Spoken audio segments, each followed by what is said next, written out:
show. And before I say anything, I want to congratulate the Eagles for their great win and made Philadelphia come alive. I just watched the show on the parade, so God bless everybody that attended and was part of it. And so God bless everybody. So my show today is all about people. It's going to be talking about yesterday, today, and tomorrow. And we're going to talk about the good times, the bad times, the rough times. Everybody has it. Always remember, all sunshine makes deserts. You have to have the rain and the snow if you want a beautiful garden. And that's what we're doing. And that's what I like about Norristown, the diversity, going back and forth. But we are the county seat, and we are proud. So my guest today, I'm not going to do too much talking because I asked them to come on and tell me something about the NACP and also about Black History Month, okay? And then we're going to have Italian month. We're going to have spaghetti, ravioli, and baccalata, okay? So we're all together today. So let's get together. My guest, and he will introduce his guest. Brian, what's your last name? Craig. Craig, all right. And what church you belong to? Macedonia Baptist Church. That's in East Norton. East Norton. Okay, now, you're going to be this is your show, okay? Introduce your guest. Well, thank you, Hank, and it's always good to be with you. I have with me today Jennifer Tompkins, and she is the youth advisor for the Norristown NAACP. And Youth advisor. Oh, and Yeah. well, we have a lot. Can we shake hands? Oh, yeah, We absolutely. got a lot because I was a juvenile officer in Norristown, right? So we have a lot to do with that. Go ahead.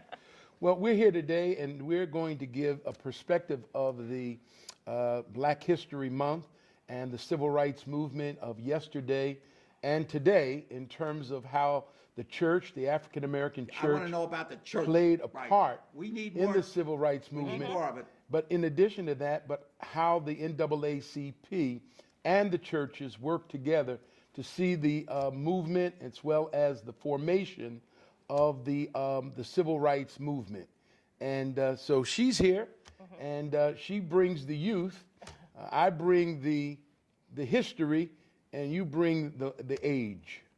94. 94. Good Lord up there, take care of me. My wife's up there waiting for me, So we had a happy 60-year marriage.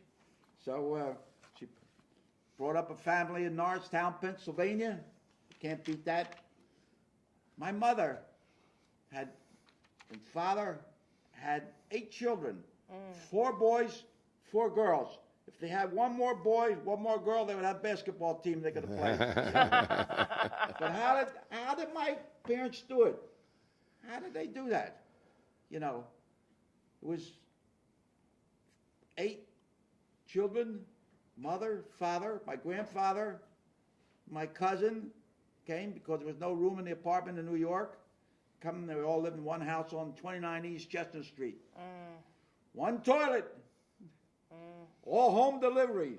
No hospital. So, and we survived. And we all, we had business, shoe shop and everything. Yeah. So I'm very happy that we can do that. And I wasn't born with a silver spoon in my mouth, whereas I got over here. So Reverend, now tell me now, the church and the NACP, how are they working together to move that image or so that of the past? We're living the future. Right. Come on. Well, from the perspective But we have to talk about the yeah, well, I want to past. talk about the role that the civil rights movement made, and in the various groups that actually made a organized effort of bringing the people together and being able to right some of the wrongs, because the NAACP was started in 1909. That's right. And it was based on the lynchings that took place in Springfield, Illinois. And from that time of its formation, and certainly it's speaking on the advocacy of civil rights and social justice, there were various people that came to the aid and began to lend their support. You had Thurgood Marshall, and you had various other individuals that made a contribution. But Dr. King actually was on the executive board in Montgomery, Alabama, and he played Executive board of what? of the NAACP. He was? He was, and he was also asked to But be. he locked horns with him every once in a while, right? Well, I think that more than anything else, Sometimes you have to lock horns, no? well, Dr. King locked horns in the way of trying to move not only the NAACP, not only Montgomery involvement or involvement association, but also the National Baptist Convention. In 1961, Dr. King, along with some of the other contemporary preachers, Wyatt T. Walker, Gardner C. Taylor, and even his brother A.D. King and Ralph Abernathy, they were in Philadelphia for... Abernathy was his right-hand man, right? That's right, that's right. And they actually were in Philadelphia for a National Baptist Convention. And it was in that particular meeting that Dr. King wanted to get the churches to take on the challenge of being more social and more civil rights minded. And as a result of the National Baptist Convention, which boasted about 8 million members at that time, they did not go forward with it. And the president at that time, J.H. Jackson, he was the president, and it created a divide and a split amongst the National Baptist Convention. And there was a new group that was called the Progressive National Baptist Convention. And so when you talk about Dr. King and the civil rights movement, and certainly the NAACP, there had to be a move. There had to be a push in order to get the people to move. Yeah. Yeah. And so I was saying, and if we look at the inception of the African American church, it was responding to the social injustices that were happening in our country. And so when we look at the inception of the NAACP in connection with the African American church, it was responding to something that was happening in our national landscape. And so the church, when we think of the African American church and we think of Black history, the church plays a huge role, mainly for two reasons. One, when in the early 1900s, there wasn't much that African Americans could do, but the church was a place that was completely their own. Church was the right? anchor. It was the anchor, and it was completely their own. The church was a place where they could be unapologetically creative, right? They could not have to apologize for the culture. They did not have to apologize for their speeches, right? So this is where the African American church plays a huge part. And so out of that is birthed a movement. And as Pastor Craig said, in the early 1960s, you have Dr. King calling the church and saying, we need to be more politically involved. He was a reverend. Yes. Yeah. And Yes. he was able to draw the church people together and all the loose ends over there. And pull them Absolutely. together. Well, I think what he was doing was he was awakening the consciousness of all people concerning injustice. And bear in mind that the injustice that Dr. King was promoting or that he was addressing was across the landscape. And that when we talk about injustice anywhere is injustice everywhere. And as a result, when we talk about the role that the church played, it not only played a voice of speaking out against injustice, but it gave a prophetic voice. It spoke about what God had to say about the matter, and certainly how the United States at that time, the government was guilty of being able to say in one sense in its constitution that we had equality for all men, but yet on the other hand, it was hypocritical. It was in fact lying and making a bold statement that they provided equality for everyone, but yet they did not provide equality for African Americans and people of color. So when Dr. It was mostly in the South, right? No, No, that even was in the up North. here as well, Yes. because I mean, I spent 3 years in Atlanta, Georgia. You know, I spent when I was in the Army in Atlanta, Georgia, and then after I get out of the Army, I went down and lived there for another year. So I know a little bit about something about what they were doing down south. It was so strange for me. I'm Italian. I know. I sit down. My father had a shoemaker shop. We had Robert Perry come up from Saluda, South Carolina. He was the shoe shine. And my father had 6 stands there where we shined shoes. And he used to make more tips than me. And he was always had a laugh, you know. The guy would come in, come on, hello, you know, and he'd help him up on a chair, you know, and yes, sir. And he didn't give him a good shine. He didn't polish the back sometimes, you know, but he was allowed out all that fancy stuff, and he used to get good tips. So I said, he says, hey, Hank, he says, you got to give him a little class, like, you know.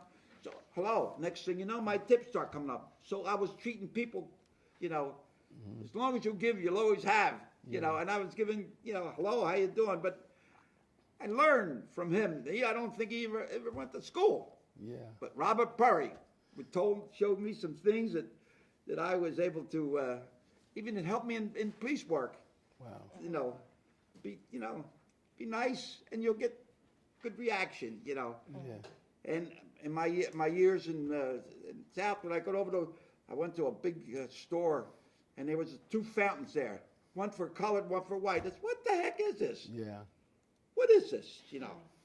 And so my life was like I had sparring partners, boxing, black, you know, managers and everything else. So worked together. And what I saw on TV this morning with this here football, with everybody happy to, you know, so come on. Well, you know, that's the image that a lot of times we'd like to look at and that we would like to sort of embrace, Hank.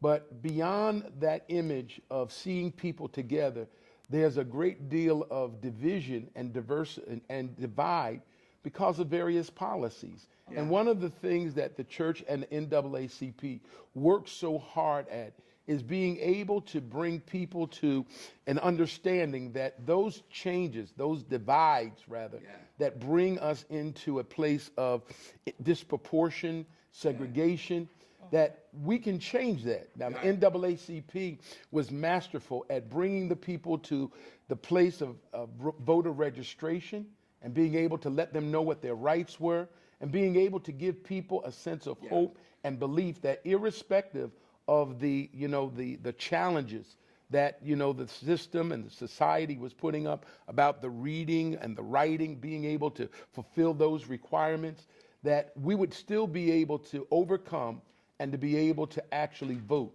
And today, we see that happening where people are able to vote, and yet even still with that advancement, what we still see are voting restrictions where people are now saying you have to provide documentation that you were born in a certain place and at a certain time. So, you know, when we talk about the role of the NAACP and the church, it's to be able to infuse hope in people that the system that's set up, it can be changed. All right. If Martin Luther King was alive today, what would he do? Good question. What would he do? Who would he go after? Well, I think that one of the things that Dr. King certainly spoke about was the sense of injustice and the sense of intolerance. And when we talk about the intolerance and the injustice that's being perpetrated on the inner city, when we talk about people who are poor, people who are disenfranchised, that even though we are the richest country in the world, even though we are the most the most militarily sophisticated nation in the world, one of the things that we still see is a disproportionate amount of riches and resources to those who are rich and those who are poor.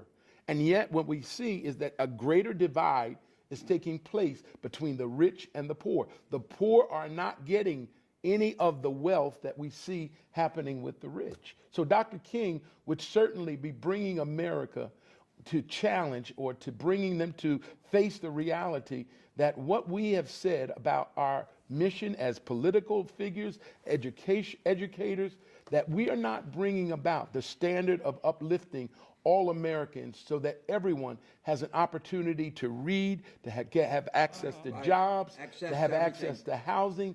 We are still finding that there's still poverty that exists in our society. Well, let me say this.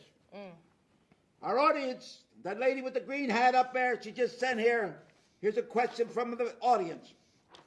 You know, Dr. King, good man, but you got to surround yourself with good people. Oh, if you absolutely. don't surround yourself with good people, you're going to be a failure, okay? Who were the foot soldiers in King's movement? Come on, come on, come on. Okay, all right. So the foot soldiers. See, well, we can't have Dr. King, but you know, he had, oh, absolutely. he had some Absolutely. people behind him. Absolutely. So when we think of Ralph Abernathy, who is his right-hand man, we think of Andrew Young. We think of Hosea Williams. We think of some of the women in the movement. Oh, yeah. Okay, Ella Baker. We're Who thinking. were some of the outstanding women during that movement? Sure, Ella Baker. We're looking. Ella Baker was with the SCLC, which the There was SCLC. another, there was a lady, there was a congressman or something from down south, was a really strong, I forget what that's used for, good speaker. When you're talking, I could understand every word. Okay. can't remember. Yeah. Well, I'm not exactly sure who you're referring to, Hank, but there certainly was Fannie Lou Hamer. Fannie Lou Hamer was from Mississippi, from Ruleville, Mississippi, and she spoke out at the 1964 Democratic Party about, is this America? And she was calling out America, all over America, Yeah, Northern yeah. society and Southern society, for some of the violences that were happening in Mississippi with voter registration. We have also Septima Clark, who was very instrumental in registering people to vote. So when we talk about the foot soldiers, we Yeah. really have to look at the men and the women of the movement. right, And then we that's right. also have our, the white brothers and sisters that were in there as well, right? Viola Liuzzu, who was actually killed in a 1965 Selma to Montgomery march. And she was killed because she was riding with a young man in her car, and she was killed by Ku Klux Klan men as she was driving him back from the march, right? And so this is, when we look at the foot soldiers, it's all those people. Dr. King gets a lot of the publicity, but it really was a lot of people who were behind him and who were behind the actual movement and who believed in a movement, not He him, had right? He had a voice. When he spoke, you could understand him sharp, Mm-hmm. and I took a course in, when I was a policeman, then the chief told me that they want to give me be a juvenile officer and go to Mm-hmm. schools and talk to the kids. Well, what do I know about talking to kids, at that time?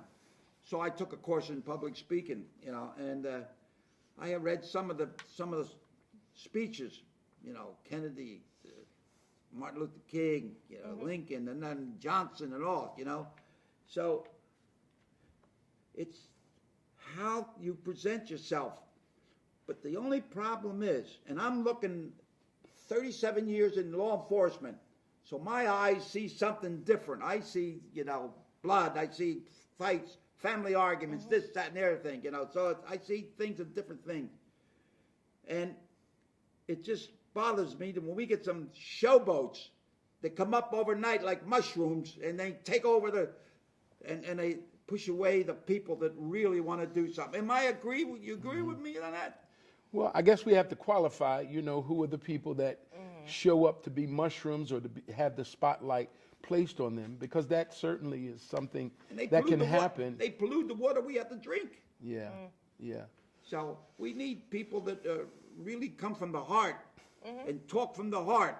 Don't talk from the lips. Yeah. Get a punch in the... So, all right, we got another question from the audience. You, with that hat, take your hat off. You're inside, okay? What were some of the church's biggest victories in the movement? Churches. Come on, let's talk a little bit of religion, Yeah. right? Right. Well, one of the biggest successes of the churches was the registration that actually took place down south, where churches actually opened up their buildings, and they were instrumental in getting people to volunteer and to recruit, to get people to come and to register to vote. The church was also instrumental in providing some of the leadership and being able to identify those leaders and being able to organize them throughout the nation. For example, you have people down in South Carolina, and one gentleman who's a pastor in Philadelphia today, his name is James Hall, and he was the president of the South Carolina SCLC. We also had a gentleman who was pastoring here in Norristown, Frank Fair, who was also in South Carolina, and he also worked with the SCLC. I joined the police department in 1951, so I remember some of these here ministers and priests, and I used to pick up the phone, hello, and they would be there. Now, I get a recording. You Yeah, know? yeah. That's the only thing. I lost a little bit of communication with some of them, you know? yeah. Come on, move back in town. Come Yeah. on. So the churches virtually provided organization. The church provided the influence to recruit and also to provide the place and the location for people to be able to come and to register. And in some cases where there were threats, and there were those who were trying to dissuade and to discourage them, they could come into the church, and that would be the place that they could actually organize and strategize how they were going to get people. Organize in the church. Absolutely, Right. absolutely. And so I would like to add to that another huge victory is also establishing hope, right? And so when you live in a society where the only place that you can find refuge in is in the church, those churches provided hope. And the very existence and the very survival of those people, right? That is a victory in and of itself, right? And so when we think of life, that is a victory in itself. So when we talk about the church, it supplied life. Yeah. You're pretty smart. Thank you. I like Thank you. So, give me a personal experience how you were embarrassed. I'm going to give you a couple experience when I was down south, how I was embarrassed. Go ahead, in reference to this discriminating or bigoted, whatever, creeps. I don't know. Go ahead. Well, see, I was born in Philadelphia, born in North Philadelphia, raised in West Philadelphia. And in fact, when I was 8 years old, or 11 years old actually, that's when I actually saw my father cry for the first time, because that was when You see a man cry, it's different. Oh, absolutely. But my father cried because we found out that Dr. King had been slain.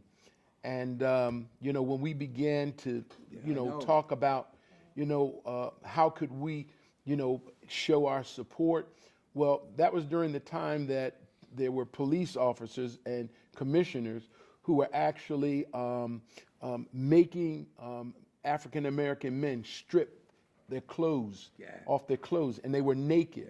And for us to be able to see where police officers were making African-Americans strip as a result of the outbreak of violence that had taken place in Dr. King being killed, that was just so disheartening to see that happen. But more recently, he was on a balcony. Shot him with a yeah, but I'm talking about what was going on in Philadelphia, even, in terms of, well, about the police that, we stopped traffic. I was at the corner of Main and DeKalb Street, stopped traffic, I think, for a minute or something. With respect when that news hit. Yeah.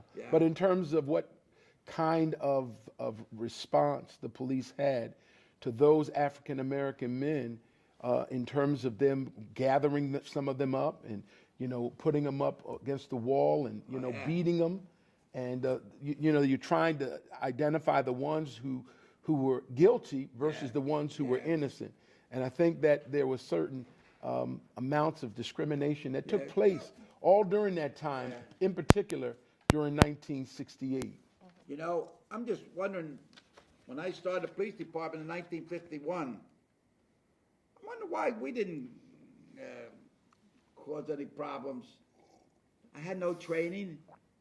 I came into City Hall, and they gave me a gun, a badge, a whistle, a nightstick, and put me out in the street.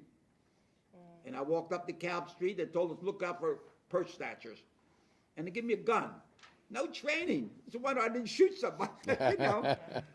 So the training, education, training, and experience. The most important thing in life.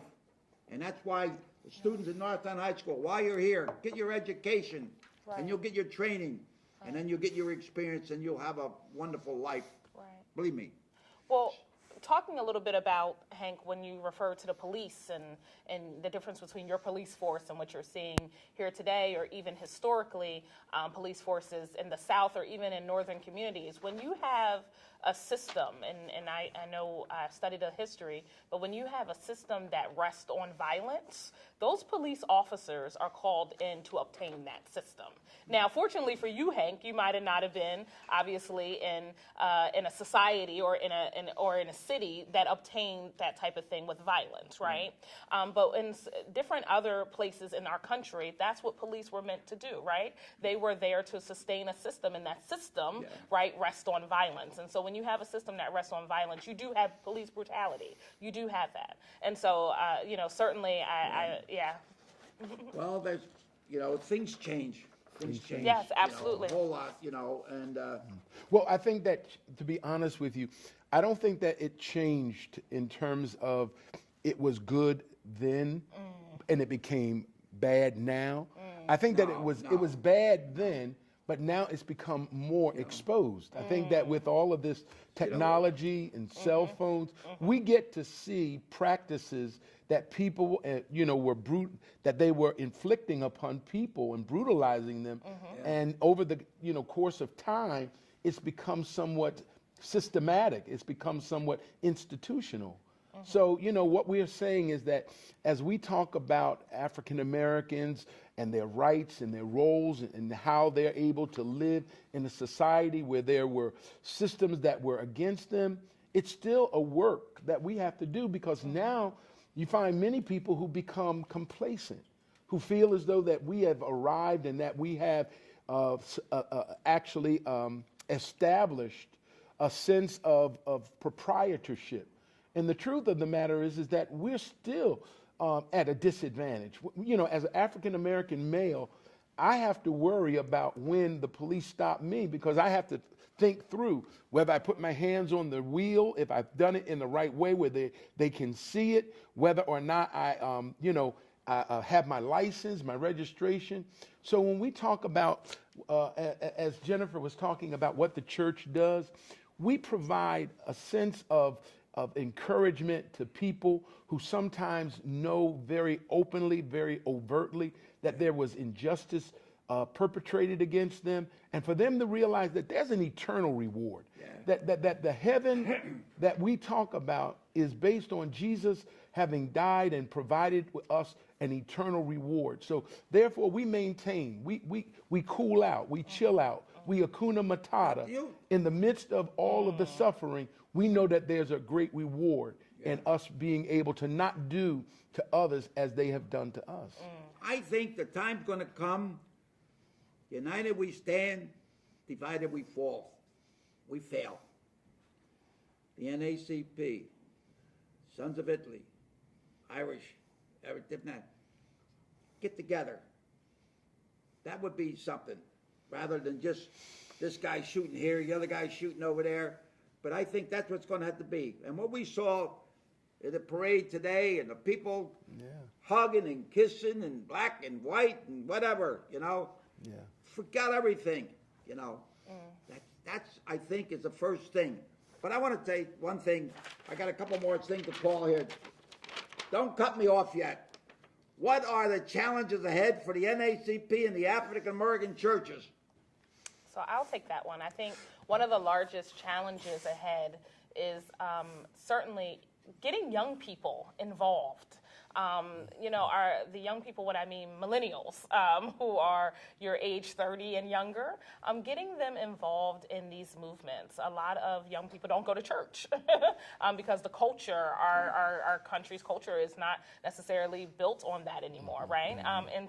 And then the NAACP, a lot of people feel like we live in what we want to call a post-racial society. We could get 'em, And so with that, you have a lot of young people who aren't involved in these organizations, and then therefore you have a lot of our older people and our veterans who are taking the reins of it, but eventually they have to pass the torch to someone. And now we're facing a situation where they're looked back to pass the torch, and there's no one there. And so I think for us, and particularly I hold this subject very dear to my heart with being the advisor for the youth chapter for the NAACP, we have to get our young people involved. We have to get them involved. Do. All right, I just want to close the show off with two experiences.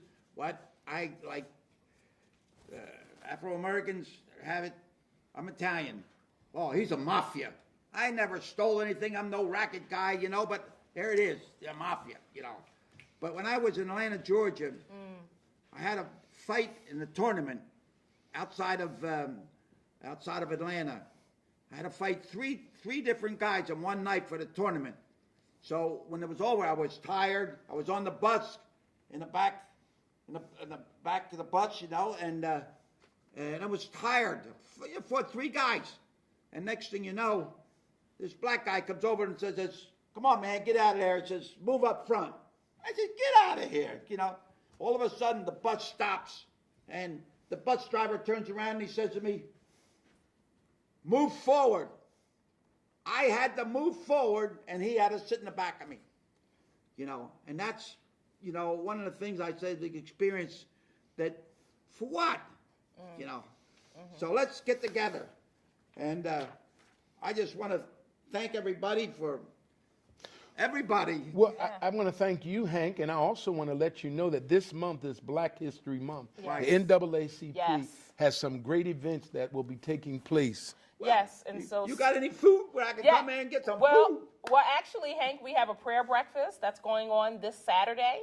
It's going to be here at Norristown Where? Area High School. Here, it will be right here at the, in yeah? the cafeteria, I'll see what I can do Norristown with, Area High School. And so then the following week, the following Saturday, we have a Alright. film festival, and then the following Saturday, we also have a culminating luncheon at the Sheraton in Valley yeah. Forge. And so, All right, here's a boxing glove for you. so the dates. You keep battling. Well, you want to just make sure they know the dates. Absolutely. So the dates for the film festival, for the prayer breakfast, is this Saturday, the 10th. Okay, and then Where's it going to be? February it's going to the be 10th. February the 10th here at Norristown Area High School. And so then we also have the film festival, which will be February the 17th. It'll be at Mount Zion Church from 1 to 7 p.m. And then we have our culminating luncheon, which will be on the 24th, and that'll be from 11 a.m. to 2 p.m. at the Sheraton in Valley Forge. Oh, all right. You got all that stuff Yes. down here. I want to give you a little thank you for, you know, you have one of these, right? Well, Right? I can never get enough. Oh, yeah. that looks All right, great. that's it. Thanks for What's being it a say? guest. Read it out loud. Oh, it says, thanks for All right, being we're gonna a get guest one. on the Hank Cisco TV show. My mother always have an extra plate at the table for the poor man. So you give this to the poor man. All right, then. What does it you, say? Hank. Read it out loud. Thanks for being a guest on the Hank Cisco TV show. Comcast Channel 28, Verizon Channel 47, Norristown Area School District TV, YouTube, the Hank Cisco Show. All right. And here's boxing, so Yes. you get out there, just boom, boom, boom. Okay. I like that. All Yes. right. You hit them and then you hug them. Oh, okay, Hank. I don't want you to be a hug without a squeeze. I want you to be a hug with a squeeze. Ladies and gentlemen, thank you so much for allowing us to come in, and I hope that this opened a couple doors for you, let you know what's going on out there. But we live in a great country, and we're going to do everything. My mother and father get on a ship and come over here for a better life for the family, and I'm so happy that everything is working out okay. And I want to thank John Doyle for all he does here at the school and allowing this show to come on. So thank you so much. May God bless each and every one. Grazie. Thank you. And Thank you. here we go. Adios, amigos, and buona notte. Bye.